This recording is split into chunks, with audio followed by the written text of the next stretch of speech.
All righty. So going to do a bit of research. Why not live stream it? Like many people, I have opinions on things. Some of those opinions about the 2020 election and Donald Trump. And it's probably good for me to be a bit more informed if I'm going to have strong opinions. So I decided I was going to start from scratch, from ground zero, so to speak, and use Wikipedia. Some real PhD level research. And start exploring some of this so I can understand a little bit better, even taking notes. So it's not my absolute first time learning about some of the details about this. The other day, I did listen to all of the call with Brad Raffensperger, which was pretty interesting on its own. Let's see. I believe NBC had a full recording of it. Look over already. Oh, yeah. Okay. This was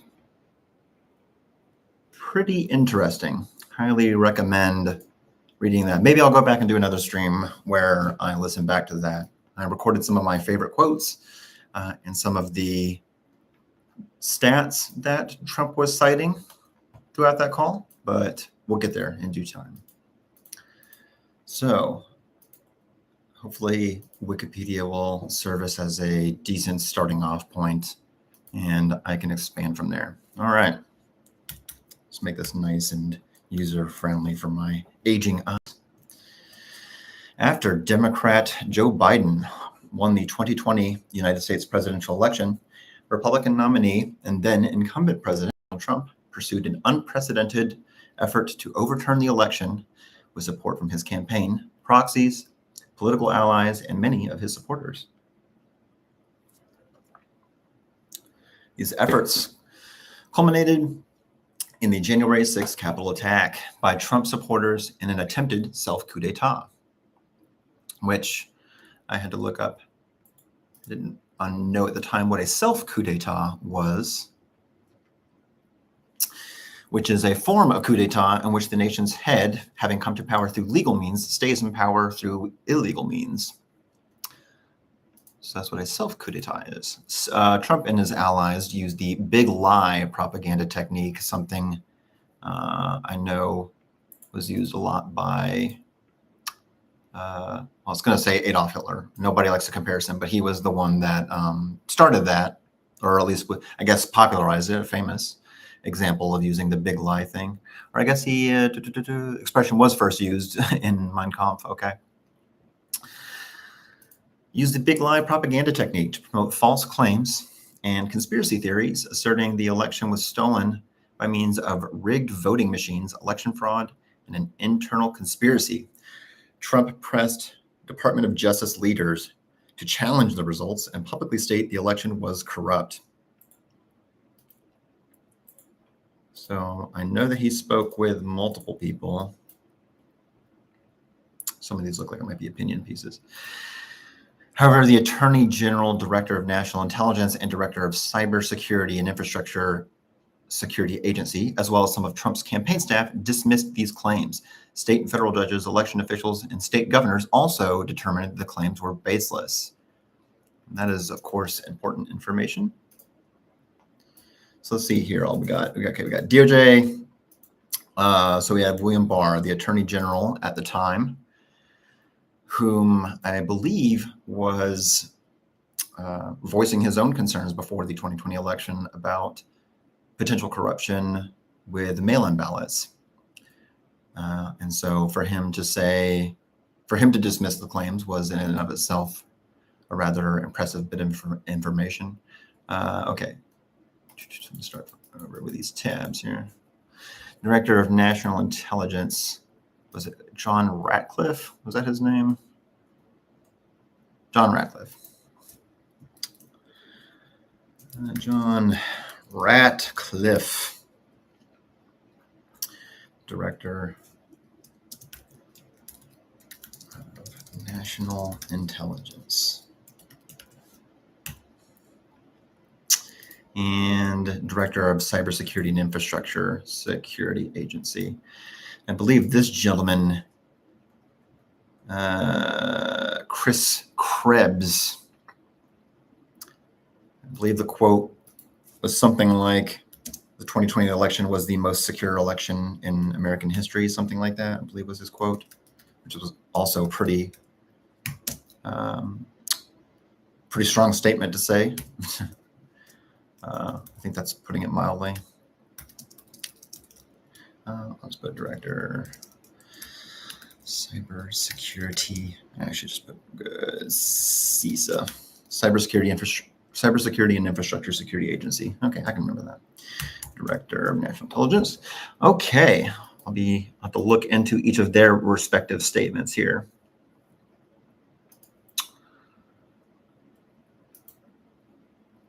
Okay, Trump loyalists, including Chief of Staff Mark Meadows, personal lawyer Rudy Giuliani, and several Republican lawmakers attempted to keep Trump in power. Okay, so we'll say, I'll say people assisting Trump, I guess. So that would be Mark Meadows, Chief of Staff. Old Rudy Giuliani.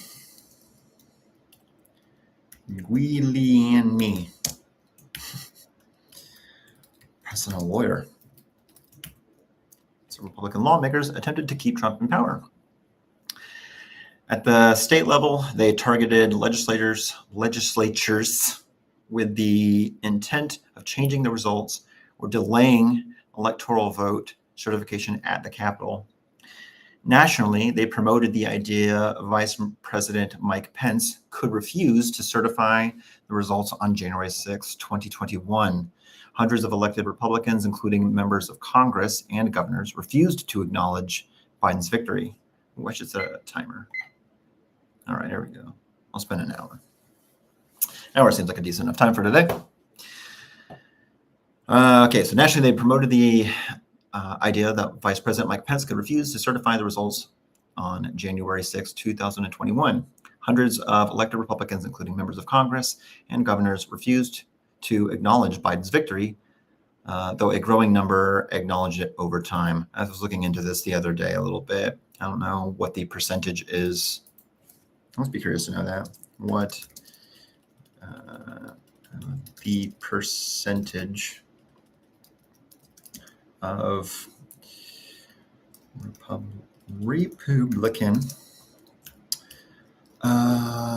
Republican we'll say elected officials. I'll probably have to look at the specific, I'll say we'll say just congressmen and governors. Percentage of Republican elected officials who acknowledge Biden's supposed victory. That much seems clear from what I've looked at so far, that Joe Biden did in fact win, and that's not in dispute really, but who knows, maybe I'll uncover something that will be too fishy for me to overlook. Trump's legal team sought to bring a case before the Supreme Court, but none of the 63 lawsuits they filed were successful. Wow, that is a lot. 63 lawsuits. After the 2020 United States presidential election, the campaign for incumbent President Donald Trump and others filed 62 lawsuits contesting election processes, vote counting, and the vote certification process in 9 states, including Arizona, Georgia, Michigan, Nevada, Pennsylvania, and Wisconsin, and the District of Columbia. Nearly all of the suits were dismissed or dropped due to lack of evidence or lack of standing. Lack of standing, that's something I would need to get clarification on. Including 30 lawsuits that were dismissed by the judge after a hearing on the merits. Among the judges who dismissed the lawsuits were some appointed by Trump himself. That was something I was aware of. Judges, lawyers, and other observers described the suits as frivolous and without merit. In one instance, the Trump campaign and other groups seeking his reelection collectively lost multiple cases in 6 states on a single day. Oof, rough day. Only one ruling was initially in Trump's favor, the timing within which first-time Pennsylvania voters must provide proper identification if they wanted to cure their ballots. This ruling affected very few votes, and it was later overturned by the Pennsylvania Supreme Court.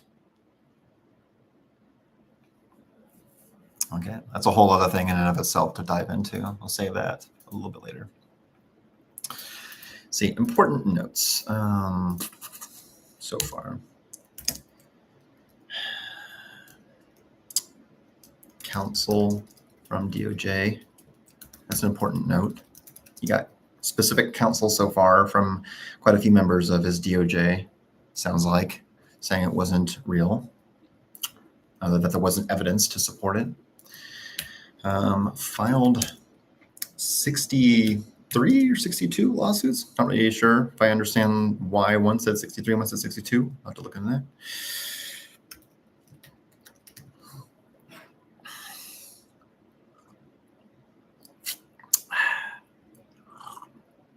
Some good old rooibos tea. It's not even coffee. This is false advertising. It's tea. Good old red tea. Okay. All right. Trump's legal team sought to bring a case before the Supreme Court, but none of the 63 lawsuits they filed were successful. They pinned their hopes on a Texas v. Pennsylvania. They pinned their hopes on Texas v. Pennsylvania. But on December 11th, 2020, the Supreme Court declined to hear the case. Afterward, Trump considered ways to remain in power, including military intervention, seizing voting machines, and another appeal to the Supreme Court. Ooh, I need to look into that a bit more. Okay. Let's see. Trump considered ways to remain military intervention.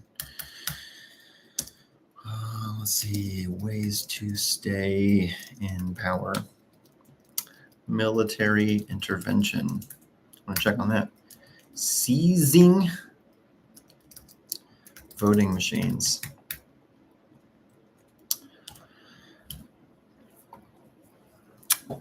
Let's see here. In January 2022, the House Select Committee on the January 6th attack said it had enough evidence to recommend that the DOJ indict Trump. And on December 19th, the committee formally made the criminal referral to the Justice Department. Okay, so let's see here. Dates are it's gonna be tough. I was trying to start documenting dates here, and some of these were copied over from another article. Let's see, jumping way ahead in time here. So let's see. June of, I'll say June, whatever day. I don't know, we'll say June 1st. I'll figure that out later. 2022.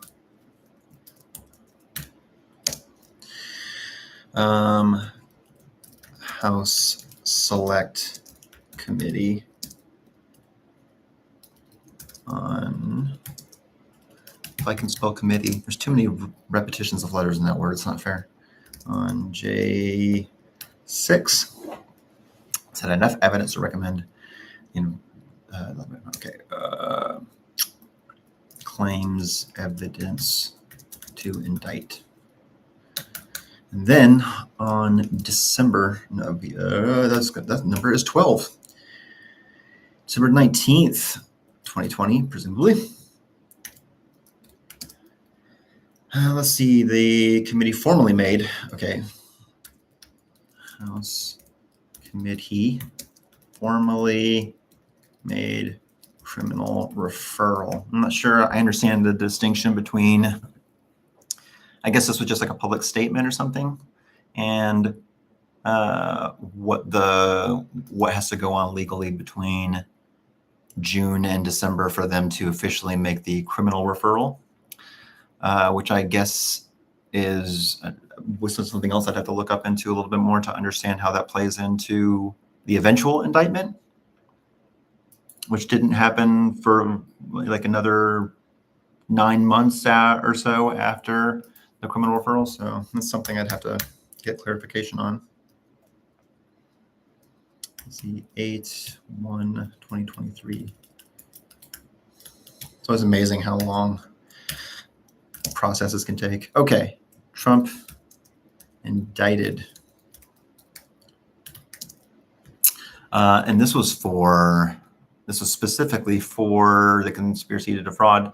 Okay, on August 1st, 2023, Trump was indicted by a DC grand jury for conspiracy to defraud the United States, obstructing an official proceeding, conspiracy to obstruct an official proceeding, obstructing an official proceeding, and conspiracy to obstruct an official proceeding, and conspiracy against rights, which I don't know what that one is specifically. I don't know what that one's supposed to mean exactly.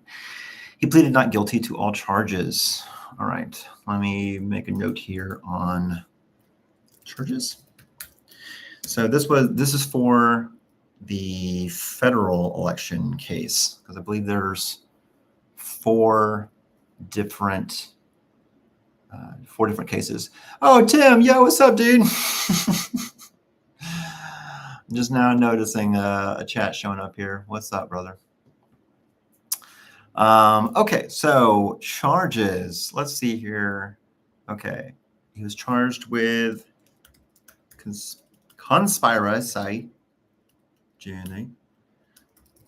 to defraud U.S.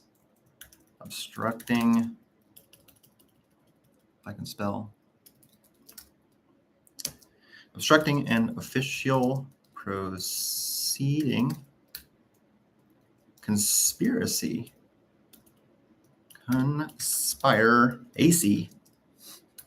to obstruct an official proceeding, conspiracy against rights, which I don't know what that one is, but I'll look into that one. All right, and that was, so this is the federal, and jump and try to, okay, this is the, this is for the federal election case. So there's 4 cases so far that I know of. And that would be the hush money case, which he was found guilty on all those charges. And then there's the federal election case, the Georgia election case, and the classified documents case. So each of these are their own things. I guess right now I got my hands full just with the federal and Georgia election cases, which I'll be diving into each of those a bit. Let's see here. Okay. Actually, I should put here charges. So we'll say, and this is for the federal election case.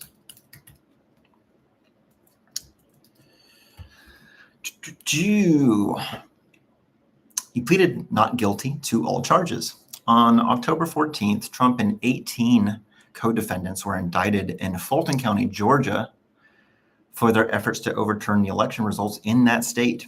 10 leaders of the far-right Proud Boys and Oath Keepers groups have been convicted of seditious conspiracy for their roles in the Capitol attack.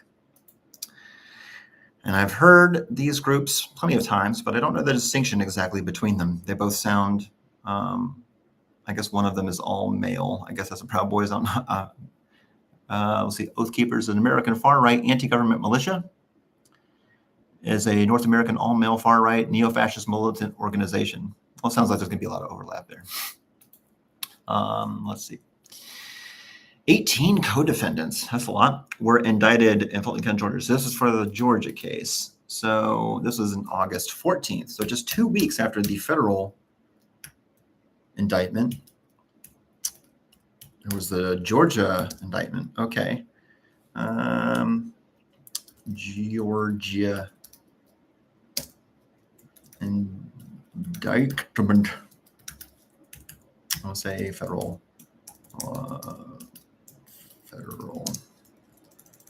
indictment. All right, Georgia indictment. Let's see, how many charges were for that, though? 18 co-defendants were indicted. Let's see, Meadows, Giuliani, and others along with Trump. 19 years. All the people charged. Let's see what we got. All right.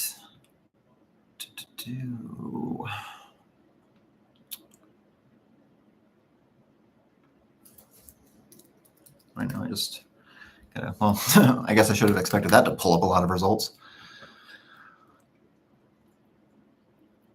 Let's see. Oh, I see. Okay. According to the charges brought by District Attorney Fannie Willis, the former president was the head of a criminal enterprise aimed at corrupting the results of the 2020 election. Trump supervised a vast scheme to derail the transfer of power. What are the charges specifically? Georgia election Trump charges. Let's see, I'm going back in time a little bit. So, okay, what are the charges in Trump's Georgia indictment? Let's see, former U.S. President Donald Trump has been arrested on 13 charges in Georgia for his alleged efforts to overturn the 2020 election loss in the state. Issued October 14th, or August 14th, 2023. Claims that Mr. Trump unlawfully conspired to change the election outcome while participating in criminal enterprise. Let's see, what are the charges? All right, here's some of the charges Donald Trump is facing in the old Peach State. Let's see, federal election case. Georgia election case. Violating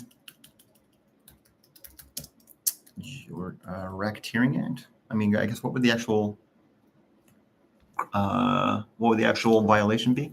The indictment alleges that Mr. Trump, while associated with an enterprise, unlawfully conspired through a pattern of fraudulent activity to change the outcome of the election. This falls under the Federal Racketeer, Influence, and Corrupt Organizations RICO Act, which has been used to bring down mafia bosses like John Gotti.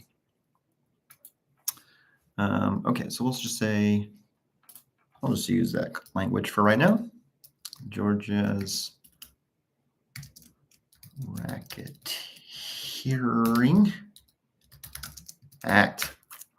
Solicitation of violation of oath. Oh yeah, was this the, yes, the Raffensperger thing. Solicitation of violation of oath by a public officer. Mr. Trump is faced with 3 counts. Ooh, this one's times 3. Ooh. 3 counts on this charge, including one related to a January 2021 phone call between Mr. Trump and Georgia Secretary of State Brad Raffensperger, during which prosecutors allege Mr. Trump asked Mr. Raffensperger to unlawfully, it's interesting that that word is in quotes, because that word, prosecutors use the word unlawfully there. I'm like, okay, Trump didn't ask him to unlawfully do that, but that's what the prosecutors are alleging. That he was asking him to unlawfully alter or adjust the certified returns for presidential electors. Conspiracy to impersonate a public officer. That one doesn't sound good. Conspiracy to impersonate a public officer. Impersonate. The indictment alleges Mr. Trump unlawfully conspired to influence certain individuals to falsely act as elected officials with intent to mislead. This sounds like this is regarding the false slate of electors situation, which I know a little bit about, but still have to do a bit of looking into that. All right. Conspiracy to commit forgery in the first degree. The charge alleges that Mr. Trump intended to defraud the public by conspiring to make a false document titled Certificate of the Votes of the 2020 Electors from Georgia, a document which would have made Mr. Trump appear to be winning the candidate, to be the winning candidate in Georgia. Interesting. So they even tried to like make a document, I guess like a false document that was stating something about the interesting.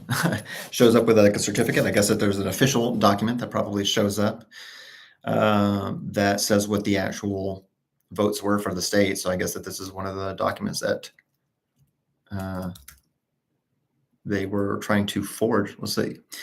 Conspiracy to commit forgery in the first degree. Yeah, he wasn't committing forgery himself. I guess this was conspiracy to commit it.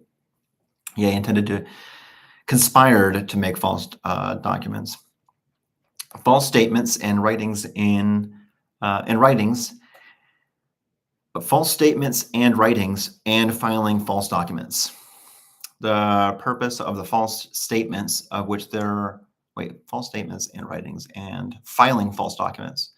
The purpose of the false statements, of which there are several listed, was to persuade Georgia legislators to reject lawful votes cast by duly elected officials, the indictment alleges. Interesting. Okay. Wait, where's that? Okay. Conspiracy, see, false statements and writings and filing false documents. I feel like that's not the actual name of the charge itself. Maybe it is, but it appears that just within the Georgia election case, there is 8, right? No, 7. 2, 3, 4. Yes, 7 different charges, at least it seems like so far. More on that later. All right. Trump continues to insist the election was stolen. Yes, in fact, I believe he was still saying that it was stolen even during the debate with Kamala Harris a couple of weeks ago. I believe he still sticks to his story, telling a group of historians in mid-2021 that the election was rigged and lost, stating in 2022 that he should have been declared president or a new election held immediately.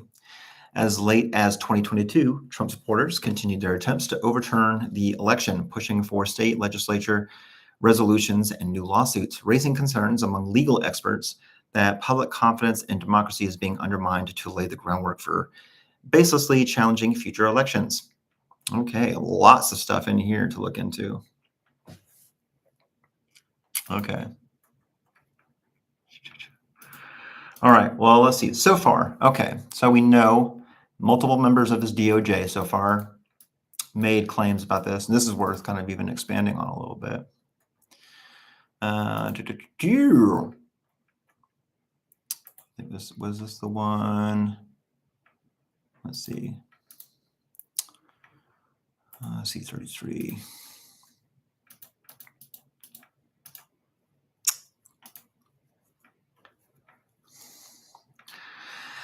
At least 140 House Republicans to vote against counting electoral votes to GOP lawmakers. Let's see. Now I wanted to see comments specifically right now from his DOJ. All right. Disputing Trump. William Barr, his appointed attorney general, which is also, I think, an relevant detail. Barr says no widespread election fraud.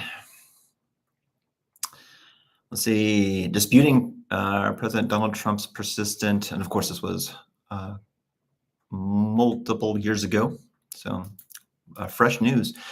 Disputing President Donald Trump's persistent baseless claims, Attorney General William Barr declared Tuesday that the U.S. Justice Department has uncovered no evidence of widespread voter fraud that could change the outcome in the 2020 election. Barr's comments in an interview with the Associated Press contradict the concerted effort by Trump, his boss, to subvert the results of last month's voting and block President-elect Joe Biden from taking his place in the White House. Barr told the AP that U.S. attorneys and FBI agents have been working to follow up on specific complaints and information they've received, but to date, we've not seen fraud on a scale that could have affected a different outcome of the election. That's a relevant quote to hold on to.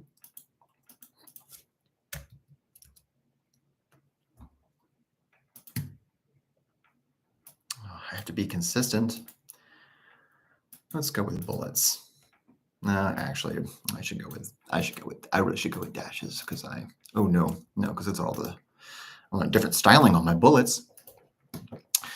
Let's see. Of course, the comments, which drew immediate criticism from Trump attorneys, were especially notable coming from Barr, who has been one of the president's most ardent allies. Before the election, he had repeatedly raised the notion that mail-in voting could be especially vulnerable to fraud during the coronavirus pandemic, as Americans feared going to the polls and instead chose to vote by mail. Yeah, I remember that. Okay. More to Trump's liking, Barr revealed in an AP interview that in October, he had appointed U.S. Attorney John Durham as a special counsel, giving the prosecutor the authority to continue to investigate the origins of the Trump-Russia probe after Biden takes over, and making it difficult to fire him. Biden hasn't said what he might do with the investigation, and his transition team didn't comment Tuesday. Okay, who knows where this has ended up since then. Trump has long railed against the investigation. Okay.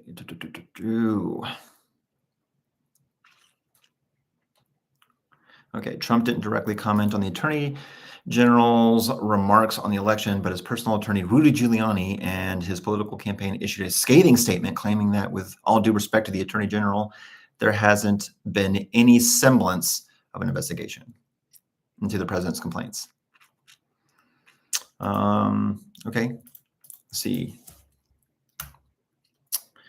Giuliani. That's how I'm gonna have to remember how to say that. Just like I have to say Wednesday every time I spell that. Giuliani.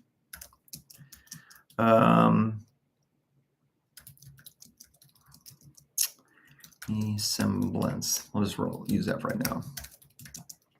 Hasn't been any semblance of investigation. So he's disputing that there was. Oh, you getting me with an ad. Let's see.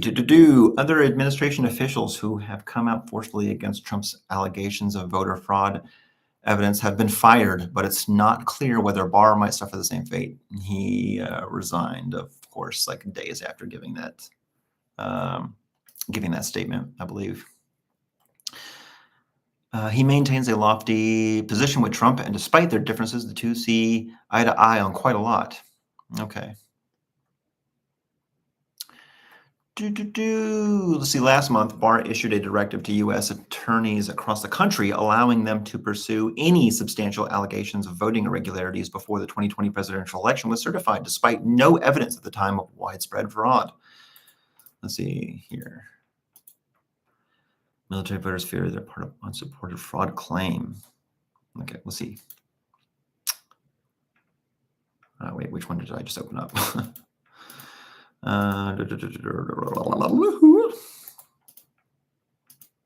Okay, military fear that they're part of an unsupported fraud claim. Interesting. Okay, we'll see. Okay, so the memorandum gave prosecutors the ability to go around long-standing Justice Department policy that normally would prohibit such overt actions before the election was certified. Let's see. Okay, so it's still pretty clear at the moment. Okay, main takeaway right now is that William Barr was saying before the election, let's see, he issued a directive. That's an important note. Issued a directive to U.S. attorneys allowing them to pursue any substantial allegations. To pursue any substantial, whatever that means. That word could mean just about anything. Okay. So we know generally what William Barr has said on this, at least at the time. Director of National Intelligence. Okay, that's one I'd be curious to know. I was having a hard time with these links earlier trying to find, was it John Ratcliffe's comments? Okay, Department of Homeland Security calls most secure. Okay, here we go. Department of Homeland Security calls the election the most secure in American history. Quite a statement. Top committee made up of officials from the Cybersecurity and Infrastructure Security Agency, CISA, and its election partners refuted President Trump's claims of widespread voter fraud and irregularities in a statement Thursday, calling the election the most secure in American history. So I want to say that statement, I mean, I don't know if that was, I guess that was a statement by the agency. I think this came from, at least in part, from Chris Krebs. Most secure in American history. Joint statement from the elections official. Okay. Well, this is short. Okay. The members of Election Infrastructure Government Coordinating Council, GCC, Executive Committee, members of the Election Infrastructure and Government Coordinating Council, okay, which include, here we go. Here it comes up with all the titles and names here. Cybersecurity and Infrastructure Security Agency Assistant Director Bob Kolaski. Wait a second. Assistant Director.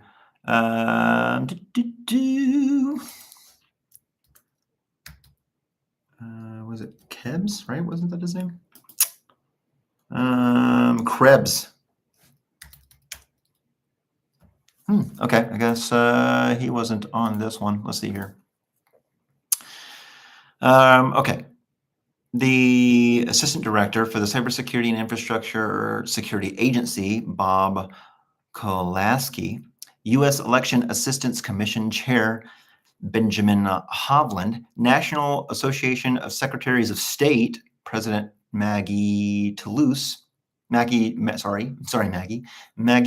Oliver, National Association of State Election Directors, President Lori Aguino, and Escambia County. I know that place. Interesting. Escambia County, Florida, Supervisor of Elections, David Stafford. Interesting. Why is there like a county level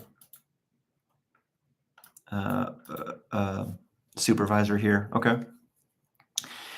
And the members of the Election Infrastructure Sector Coordinating Council. So the chair, Brian Hancock, vice chair, Scooby-Doo, Chris blah, blah, blah, Erica Haas, and Maria blah, blah, blah, blah. Okay. More and more people. That's all that matters right now. Okay. On November 3rd, the November 3rd election was the most secure in American history. Right now, across the country, election officials are reviewing and double-checking the entire election process prior to finalizing the result. When states have close elections, many will recount ballots. All of the states with close results in the 2020 presidential race have paper records of each vote. Okay, well, that's important to note too. Okay, let's see here. Commentary. So this didn't come specifically from Chris Krebs, but it came from the general, let's see here, the GCC, Election Infrastructure Government Coordinating. Okay, so this would be the Election Infrastructure, GCC, Executive Committee. Goodness, these names are going to get hard to keep up with. In the statement specifically, election was most secure. Okay. Let's see. Important notes. Where should I put this one at? Let's see it here. Well, I'll put it, I guess, in their notes that they said. All right, most secure in American history. And when states have close elections, all of the states with close results in the 2020 presidential race have paper records of each vote, allowing the ability to go back and count each ballot if necessary. This is an added benefit for security and resilience. But were they all recounted? I presume that they were all recounted. Don't know, though. This is an added benefit for security and resilience. This process allows for the identification and correction of any mistakes or errors. There is no evidence that any voting system deleted or lost votes, changed votes, or was in any way compromised. Well, you can't get more unequivocal than that. I even put it in bold. Goodness. Whew. Using their strong tags on this. Goodness. Other security measures like pre-election testing, state certification of voting equipment, and the U.S. Election Assistance Commission's EAC. Okay, that's something I've heard multiple times. I'm going to need to look into that. And the EAC's certification of voting equipment helped to build additional confidence in the voting system used in 2020. Okay, and this is one thing I had heard about. So let's say make notes about voting integrity. I'll just call that right now. Voting integrity, if it exists. Let's see. Voting integrity. Pre-election testing. Curious what they do for that. State certification.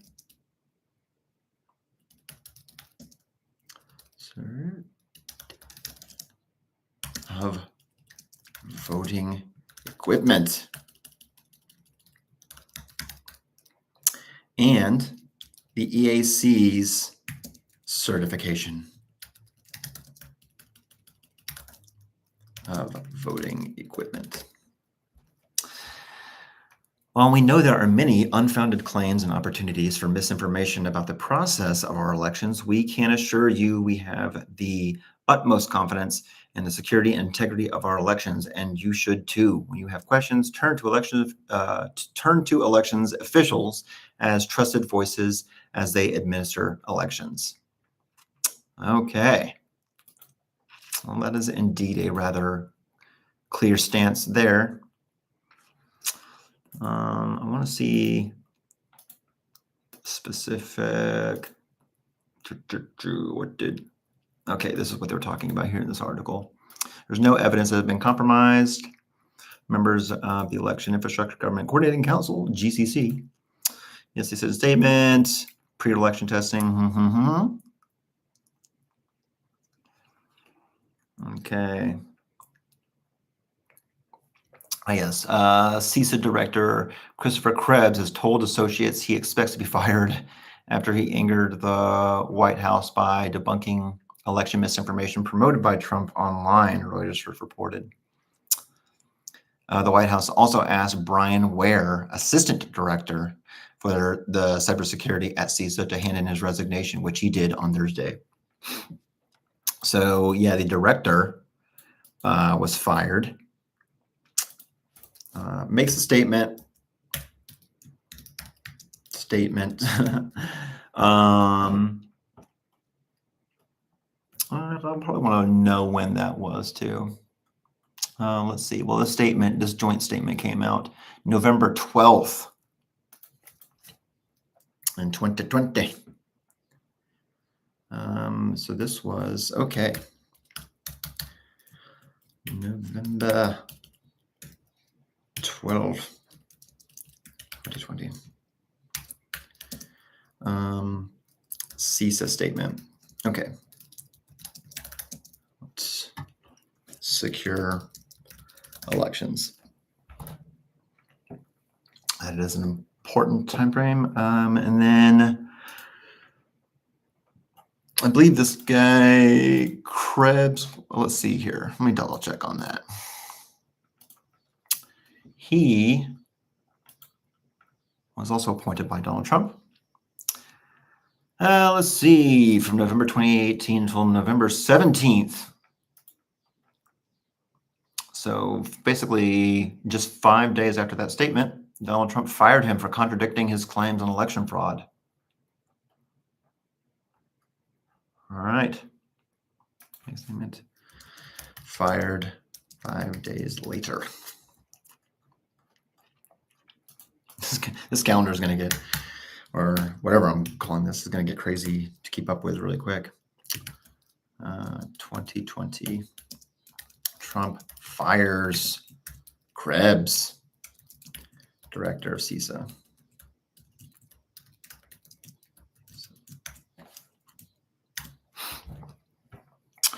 Let's see here. Oh, let's see, laddie. And I wanted to see what the statement was. What did he say specifically?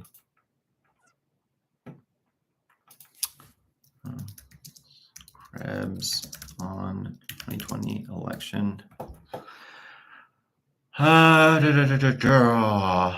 There's some interviews.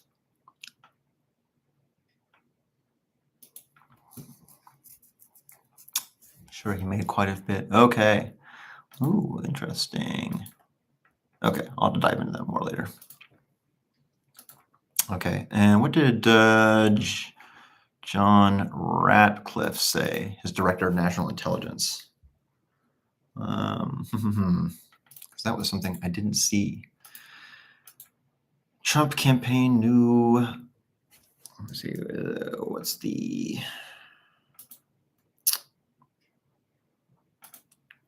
Oh, don't be a bugger, New York Times. Hold on, can I? Does this have the reader mode? Open reading mode. You bugger. You bugger. Does this work on Safari, though?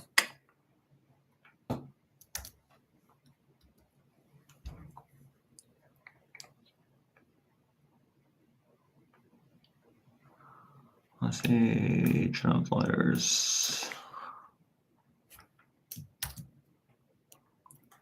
Yeah.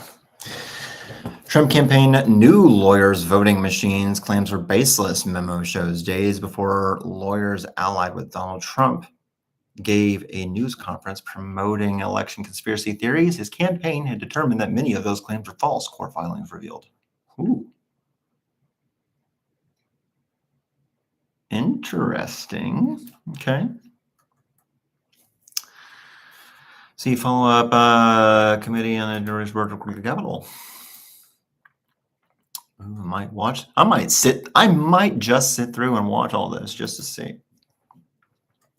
2 weeks after the 2020 election, a team of lawyers closely allied with Donald Trump held a widely watched news conference at the Republican Party's headquarters in Washington. At the event, they laid out a bizarre, as New York Times calls it, conspiracy theory. That is interesting. You can just see, they could just say that they laid out a conspiracy theory. New York Times adding in just a little bit of flair there with the word bizarre. Which, you can say that that's a fair term to use there, but still, it's, clearly they're not reporting this just that, like that little word is doing, a lot to dismiss them, which, I understand. Claiming that a voting machine company had worked with an election software firm. Oh, yes, it's Dominion. The financier George Soros in Venezuela to steal the presidential contest from Mr. Trump. But there was a problem with the Trump team, according to the court documents released on Monday evening.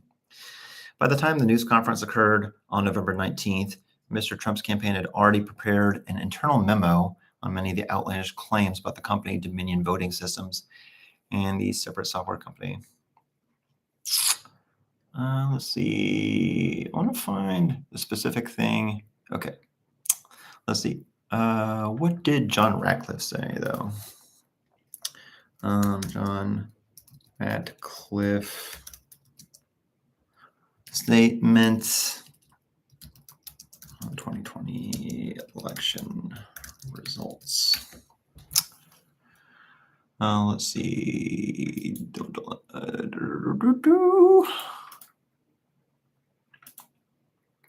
Director of National Intelligence, press release. All right, October 20. Director of National Intelligence John Ratcliffe delivered the following remarks during a press conference on election security at FBI headquarters with FBI Director Christopher Wray. The president has instructed the intelligence and law enforcement communities to ensure that the 2020 election results are the safest and most secure in our nation's history. We take that mandate and responsibility seriously. There's nothing more sacred in our republic than the fundamental democratic principle of one person, one vote. It is our duty to ensure the sanctity of U.S. elections. That includes ensuring the security of voting systems. Oh, I'm sorry, that end sentence there. That includes the ensuring. Blah, blah, blah, okay, the intelligence community's role is to identify threats and assess the intentions, capabilities, and actions of foreign adversaries. Our duty also includes empowering the American people to understand information, or perhaps more accurately, disinformation that they are seeing, particularly on the internet, and make informed decisions for themselves. With that in mind, we would like to alert the public that we have identified that 2 foreign actors, Iran and Russia. Wait, when is this? Yeah, this is, okay, October 21st. Oh, okay.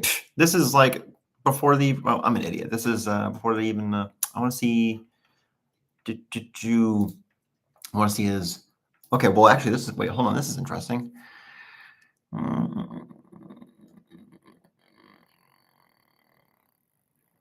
Okay, but no, I want to see a statement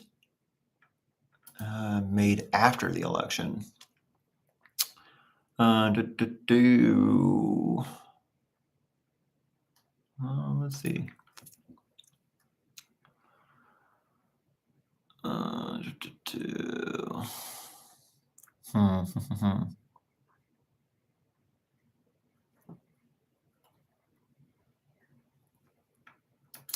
I mean, was there a specific statement on this, or did he just say it to Trump? National Space Council. Let's see, election. Okay, but that was on the election of, that was in October. Okay, well, for right now, I don't have more information on that, so I'll have to look into that a bit more. Okay. All right, we'll deal with you later. We'll deal with you later. All right, back to Wiki.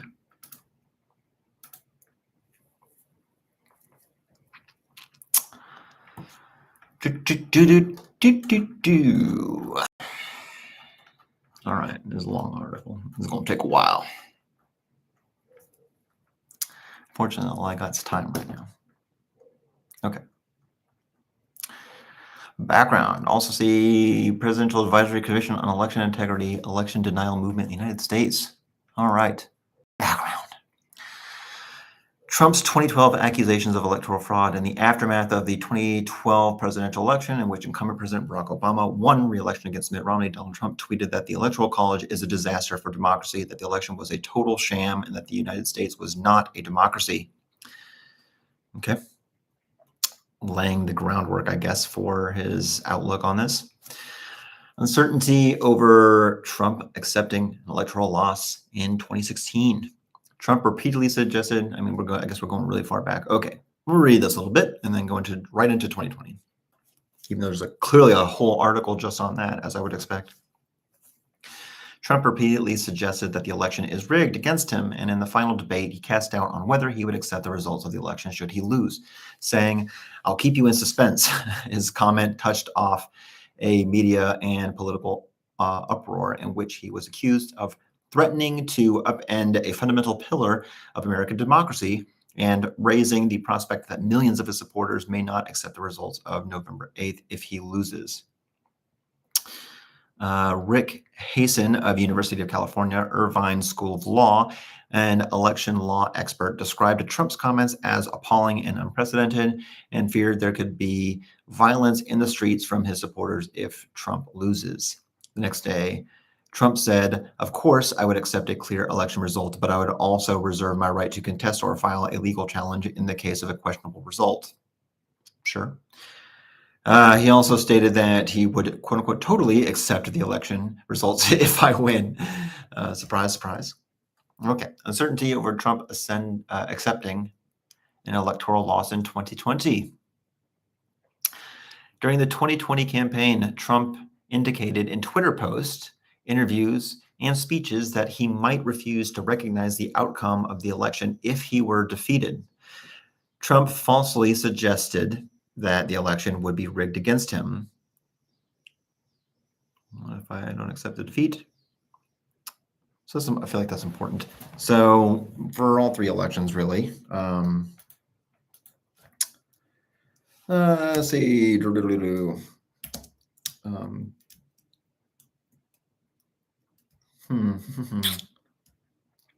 Spreading doubt, I guess, is a fair way to say. Sowing doubt in election integrity in 3 elections. But only if he loses. That was like an important thing. He said he would accept it fully if he won. I feel like that's relevant. Let's see. During the 2020 campaign, Trump indicated that he might refuse saying, let's see here. Only if he lost.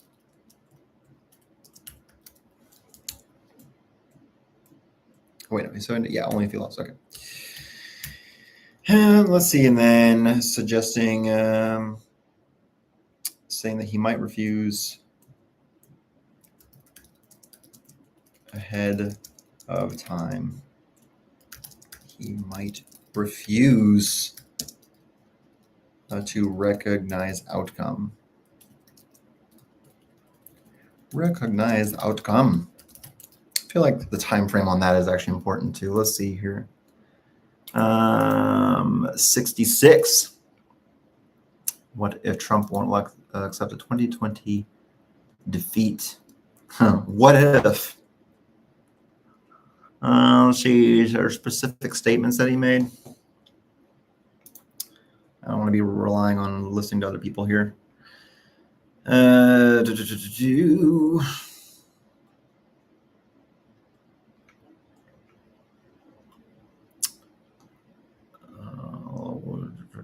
What did Trump say? I don't want to hear what Pelosi said. I want to hear what he said right now, at least.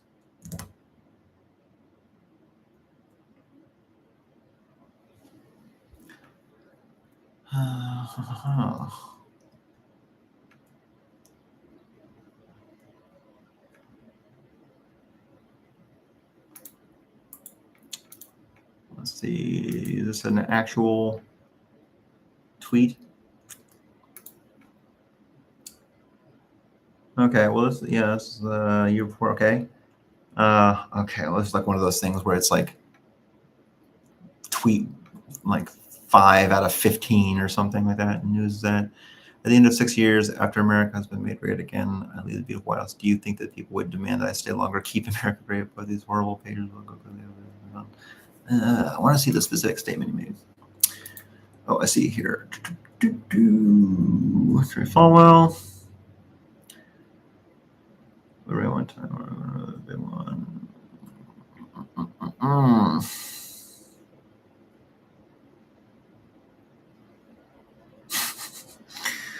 Okay.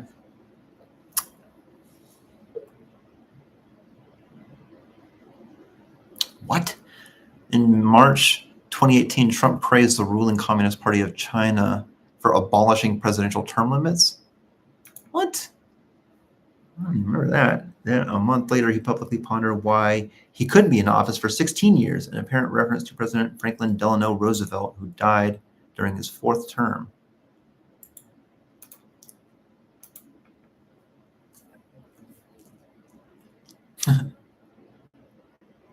I'm not looking to do it unless you want to do it. I'm not interested in that unless you want to. Oh, man. Okay. Let's see here. President Trump has previously. I want to know. Did he say that?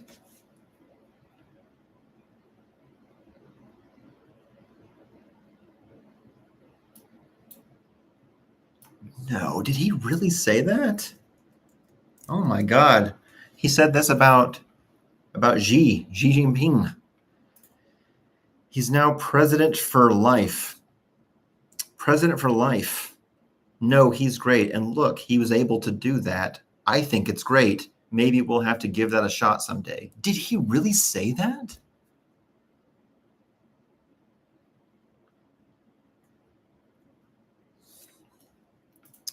Let's see. This is what Newsweek is saying.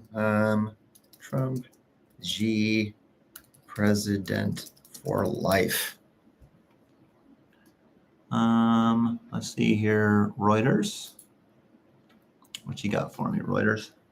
Can you confirm? Interesting. Ruling class recognized that it was limited in 2 terms for the presidency, paving the way for Xi to serve indefinitely. He's now president for life. President for life, and it's great. According to audio of excerpts of Trump's remarks at a closed-door fundraiser in Florida. Ooh, wait, hold on.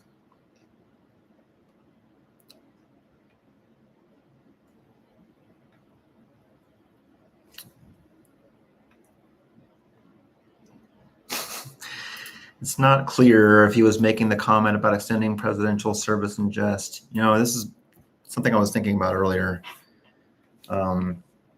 It's very dangerous whenever you can't tell whenever somebody's being serious or not, or whenever somebody says, oh, that was just joking whenever I said that, because it's such an easy thing to fall back on. Like, even if you weren't joking, you can just say that you're joking.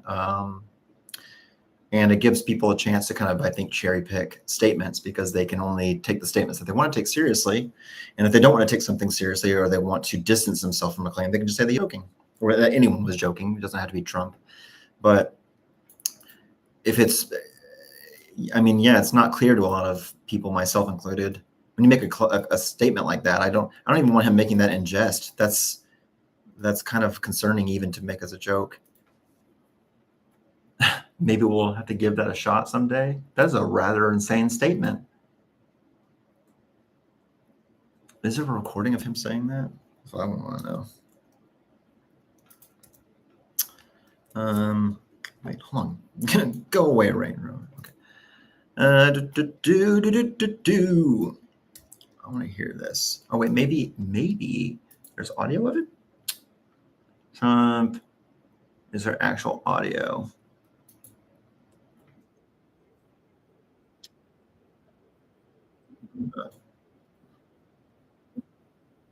Oh, okay. Okay, here we go.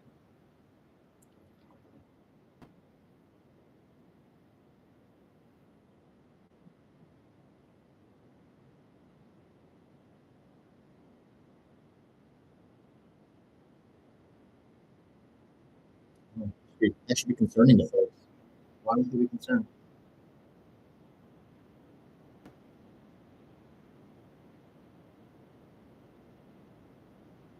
That would be concerning. Oh man, more. There's more.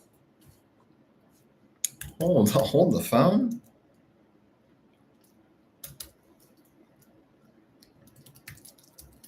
Hold on. Is there like a full transcript of this? Let me see here.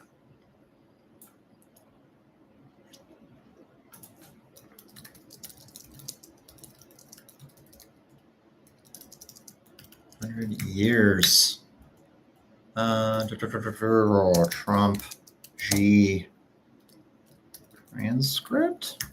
Maybe I can find this, so I don't have to like type all this out. But this is kind of interesting.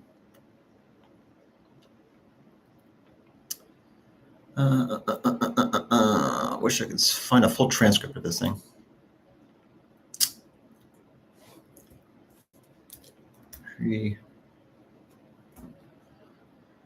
Okay, I can't find it right now. Okay, he's the most powerful president in 100 years. You know,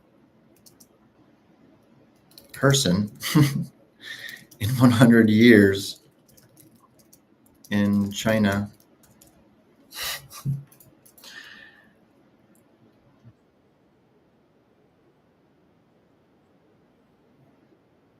And he treated us tremendously well. Go figure, he treated some foreign, one of the most powerful leaders well whenever we were there. I mean, that's concerning. Like, if that's what you're commenting on, well, he treated me nice whenever I went over there. He must be a nice guy. Okay, I guess that's all we got on this.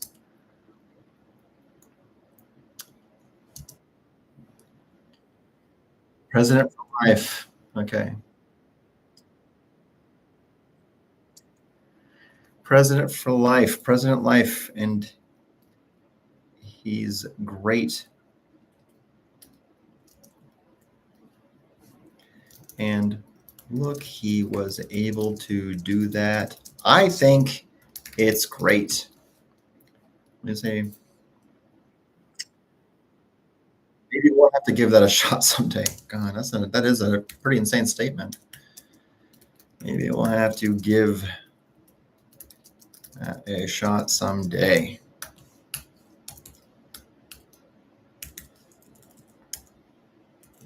Okay, that's quite an interesting quote. Ooh, I should probably start styling quotes a certain way. Let's see here. We'll go with blue for right now. That sounds nice. What did he say that?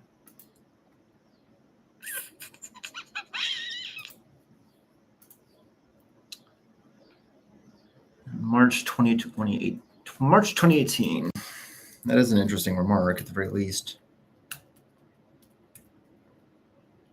I don't know yet. 2020. Oh, actually, I should change one of these. Okay, I don't know the specific date for that yet.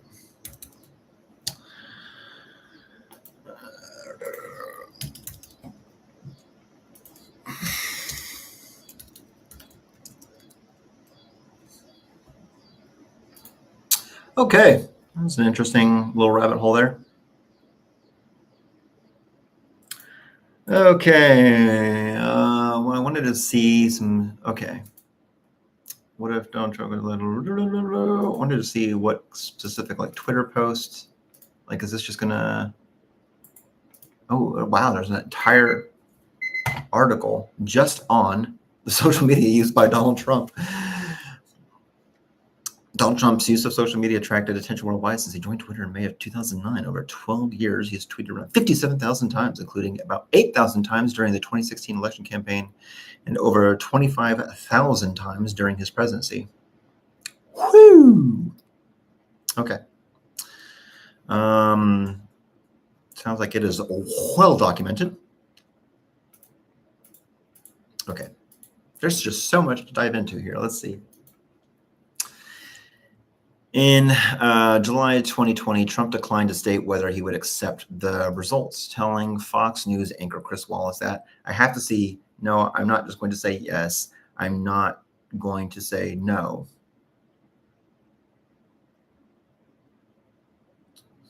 Here's everything Trump has said about refusing to give up power. Interesting. Where's that one from? Forbes. They're generally pretty conservative with their takes. Let's see what they said.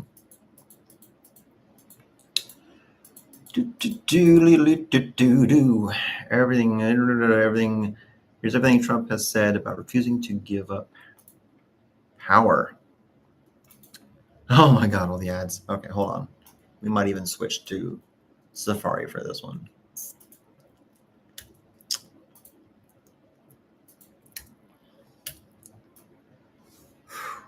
Okay. Reader mode. Top line: when President Donald Trump on Wednesday refused to commit to a peaceful transition of power after Election Day, it led to exasperated gasps from media, pundits, and handwriting by some concerned citizens. But the president's answer wasn't surprising, considering Trump has, for the past 4 years, consistently made fraudulent claims about the election process and either declared, suggested, or hinted, or joked about refusing to willingly leave the White House. Key facts. On October 16th, 2016, in the third and final presidential debate between Donald Trump and Hillary Clinton, Trump asserted that if he lost the 2016 election, he might consider the results illegitimate.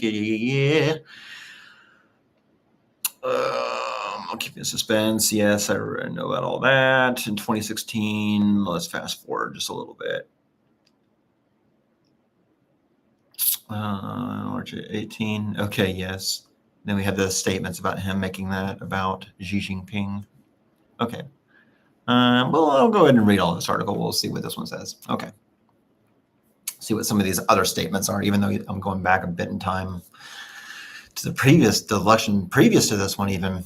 Okay, on October 19th, 2016, in the third and final presidential debate between Donald Trump and Hillary Clinton, Trump asserted that if he lost the 2016 election, he might consider the results illegitimate because the process is rigged. When asked directly at the debate if he would accept the outcome should Clinton win, Trump demurred, saying, "I will tell you at the time, I'll keep you in suspense." The following evening at a campaign rally in Delaware, Ohio, Trump addressed the previous night's controversial statements by vowing, "I would like to promise and pledge to all of my voters and supporters and to all of the people of the United States that I will totally accept the results of this great and historic presidential election," before pausing and adding, "if I win." If you just didn't add that part, it wouldn't be so incriminating. Is that really true? Did you really add that little part there at the end, man? Did you have to? I feel like that's not helping your case. Let's see. I want to have a recording of that if I can. Campaign rally. Okay, the following evening. So this would be October 20th, 2016. 20th, 2016.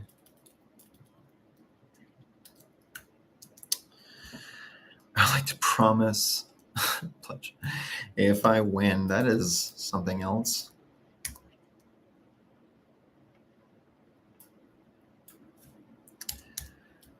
Before pausing and adding, we don't need your commentary there, Forbes.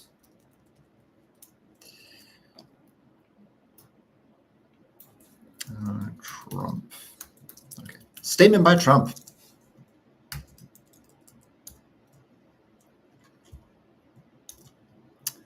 Nice and pretty blue color. Look at that. Earlier that month, at a rally in Green Bay, Wisconsin, Trump falsely claimed that the illegal immigrants would be allowed to vote and that people that have died 10 years ago are still voting. On Election Day in 2016, Trump incorrectly tweeted, "Just out, according to CNN, Utah officials report voting machine problems across the entire country.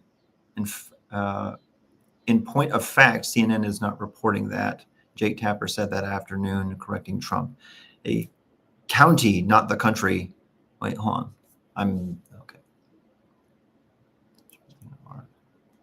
Wait, hold on. Wait, what? Trump incorrectly tweeted, "Just out, according to CNN, Utah officials reporting voting machine problems across the entire country." Oh, I see. Okay. Jake Tapper said that afternoon, in point of fact, CNN is not reporting that. A county, not the country, as Mr. Trump tweeted, is the difference between R. Okay. All right. On Election Day in 2016. I won't worry about documenting that one right now.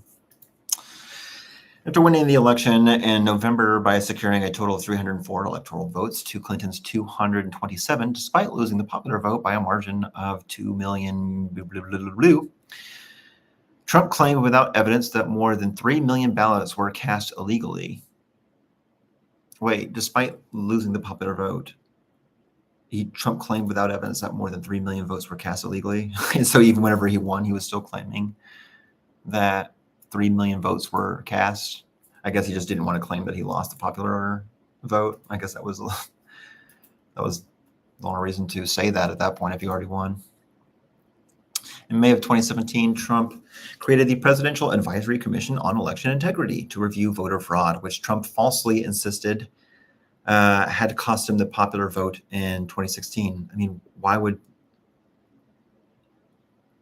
okay. I mean, I guess he wants to investigate why he lost the popular vote. Okay. In May of 2017, I created a Presidential Advisory Commission. Okay. That's worth noting. Let's see. 05.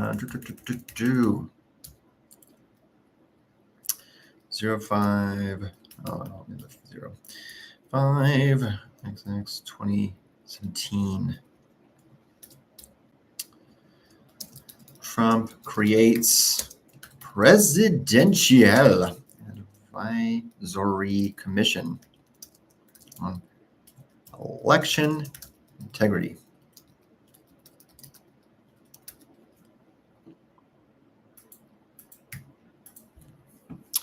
That commission was disbanded in January of 2018 after it uncovered no evidence to support the claims of widespread voter fraud. I guess I can still keep that note in there. It lasted a whole 7-ish months, looks like. All right. That's an interesting detail. Okay. 18. The Presidential Advisory Commission on Election Integrity.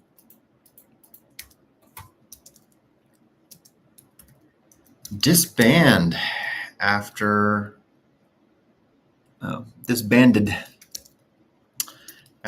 uncovering no evidence.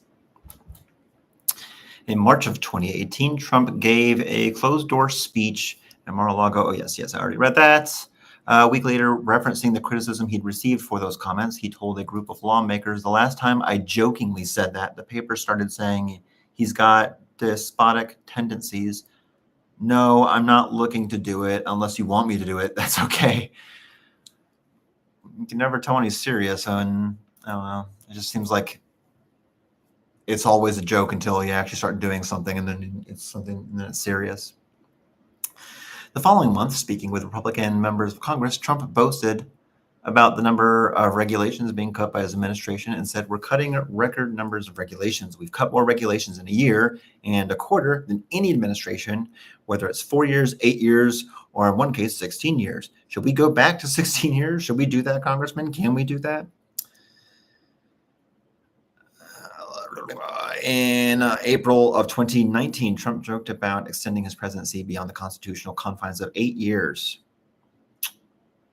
I have to look a little bit more into the whole presidential term limits and things like that, because I don't even remember exactly how Franklin Delano Roosevelt was had more than 2 terms. So, is that something was in the original Constitution? And I don't really, remember all the details of that. Telling a crowd in the East Room of the White House that he might remain in the Oval Office for at least 10 or 14 years. Of course, you would pick a number that doesn't line up with presidential election. Okay. In May of that year, Trump retweeted Jerry Falwell Jr. I remember this happening. Then president of Liberty University, when Falwell argued that the president should have his term extended because of the special counsel investigation into Russia election interference, writing, I now support reparations. Trump should have 2 years added to his first term as payback for the time stolen by his corrupt failed coup. At a campaign in Pennsylvania in midday, Trump jocularly mused about serving 5 terms in the White House, telling a cheering crowd that after winning in 2020, maybe if we really like it a lot and things keep going like they're going, we'll go and we'll do what we have to do. We'll do a 3 and 4 and a 5. Joking or not, if you keep making statements, people start taking it seriously. Mid-May in 2020. I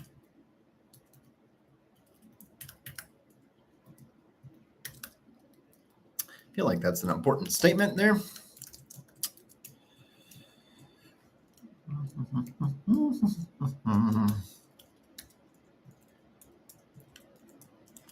If I can navigate my keyboard. Okay, there we go.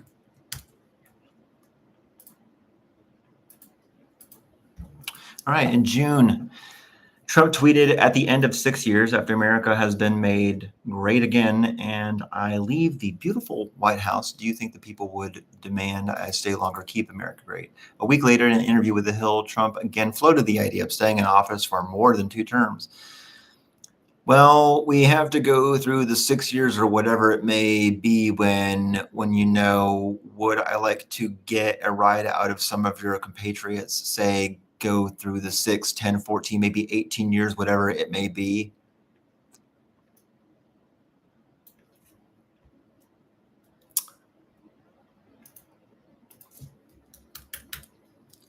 Lots of statements that are not really helping the case, it feels like. I mean, it just seems so far like it's showing a pretty clear tendency. I mean, I know a lot of these things they always say that it's just joking. I just think that's, it's the same way that I think a lot of people would say it's only a joke unless you really want me to do it, in which case I'm totally 100% serious. And some of his comments have even kind of taken on that thing where I feel like it's only a joke depending on how people react to it. If people are, it's like that one, I think it was in season 3 of The Boys, like Homelander just straight up kills somebody that irritates him in a crowd and is expecting everyone to lose their minds in fear, but then they all start cheering and he's just like, okay, you're all okay with this. It's just that kind of you're kind of hedging your comments. It's joking until you feel like they might actually support it, in which case then it's totally serious.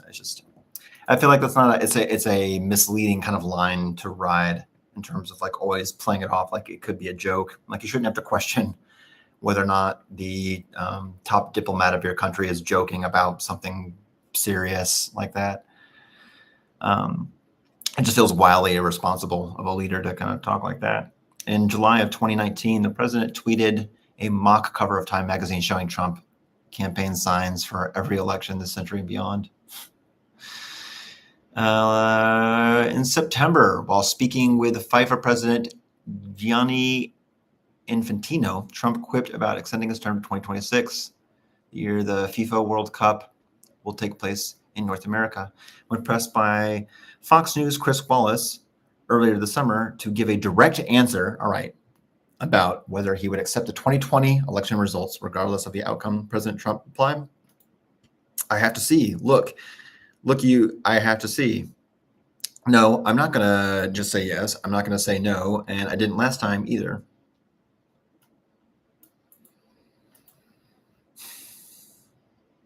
So basically, no, he didn't give a direct answer. When was this?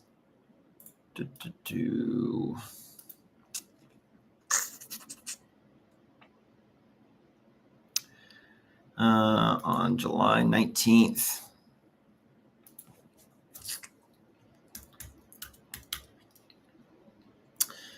On July 19th, 2020.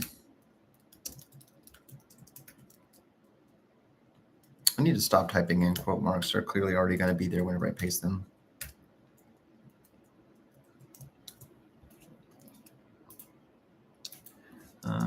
To Chris Wallace.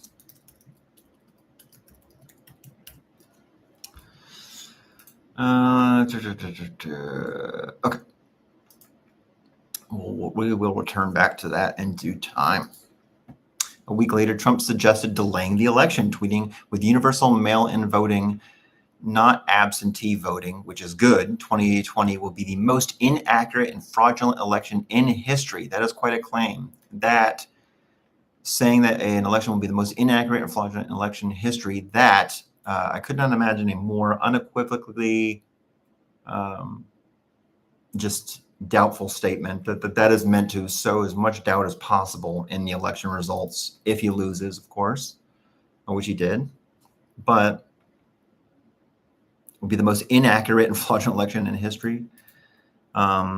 This doesn't build voter confidence whatsoever. It will be a great embarrassment to the USA. Delay the election until people can properly, securely, and safely vote.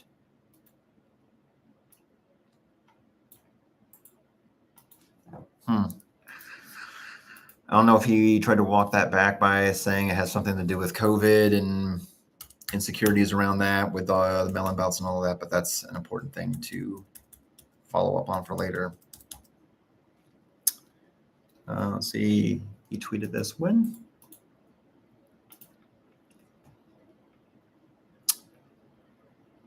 Trump. Can I get dates of this stuff? I want to see the actual like tweet if I can. Let's see.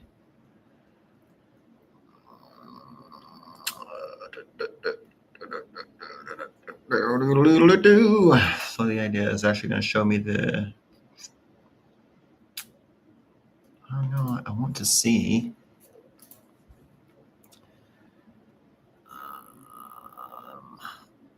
Not on Thursday. Okay, well, this would have been in July. We'll just say July. July 2020. 7XX 2020.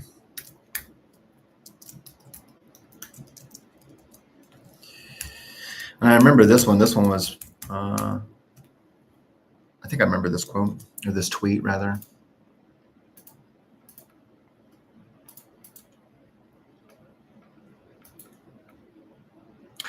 At the Republican National Convention held on August 24th, Trump proclaimed the only way they can take this election away from us is if it is a rigged election. Basically saying that there's no way that your opposition could win unless it's rigged. I mean, that's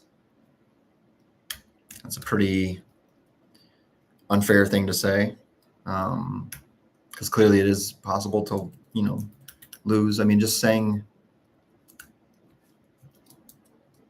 that the only way your opposition can, I mean, yeah, it sounds pretty baseless, and it just doesn't sound like a very fair thing to say.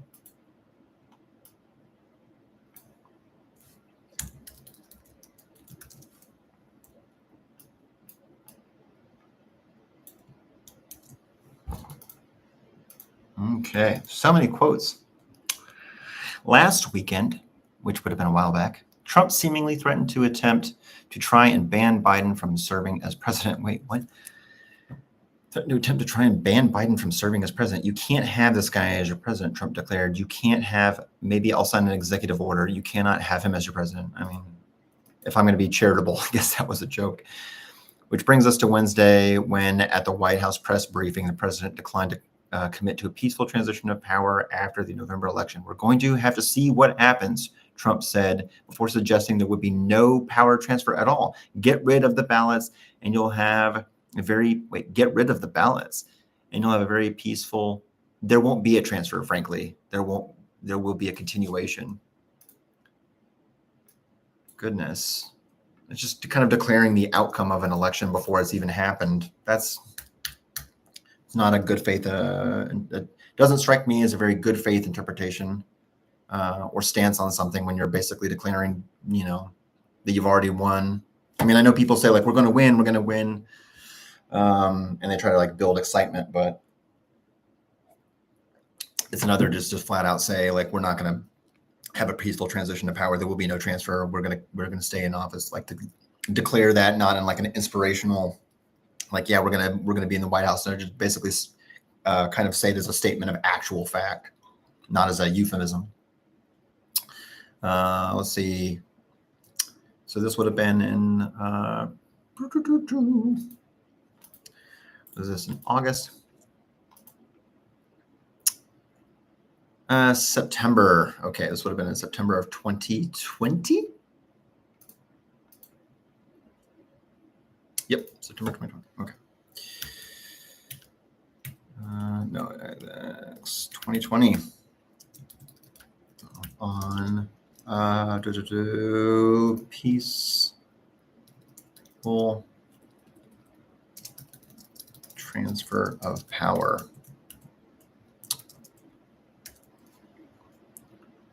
Doesn't there be no power transfer at all? Okay.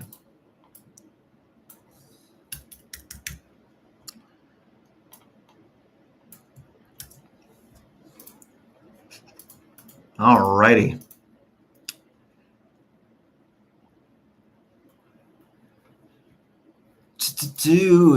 Okay, key background. The 22nd Amendment to the U.S. Constitution, ratified in March of 1947, dictates no person shall be elected to the office of president more than twice. Okay, yeah, this was after, I guess, FDR. So I guess it wasn't in the Constitution prior, and like they didn't even put it in until after him. Earlier this month, Senator Bernie Sanders warned that Congress and the media should begin to prepare for a nightmare scenario. I mean, if this alone should tell you something. Like, if it was ratified in 1947, then it's part of the Constitution. So Trump shouldn't be trying to actually pursue more than those terms. Like, it's not a matter of like, oh, well, FDR did it. It's like, well, clearly this was ratified after FDR, so them's the rules now. Bernie Sanders warned that Congress and the media should begin to prepare for a nightmare scenario in which Trump refuses to leave the White House willingly. This is not just idle speculation, said Sanders. We have got to do in the next 2 months, what we've got to do in the next 2 months is alert the American people about what that nightmare scenario might look like in order to prepare them for that possibility and talk about what we do if that happens. In an article The Atlantic published on Wednesday, cites evidence that the Trump campaign is actively discussing strategies to circumvent the election results in the upcoming election should Biden defeat Trump, by alleging the existence of rampant fraud and then asking legislators in battleground states where the Republicans have a legislative majority to bypass the state's popular vote and instead choose electors loyal to the GOP. Well, that would be an issue. President Trump's former longtime personal attorney and fixer Michael Cohen told CNN in early September that Donald Trump believes that he should be the ruler, the dictator of the United States of America. He actually is looking to change the Constitution. When Donald Trump jokes about 12 more years, he's not joking. I know people don't trust Michael Cohen, but I feel like that's still like a relevant thing. Like he worked for Cohen for a long time. Oh yeah, it even says it right there, former longtime personal attorney and fixer. So, relevant detail. All right. We'll say this will have to just turn into a general important figures sort of list here. Michael Cohen. All right.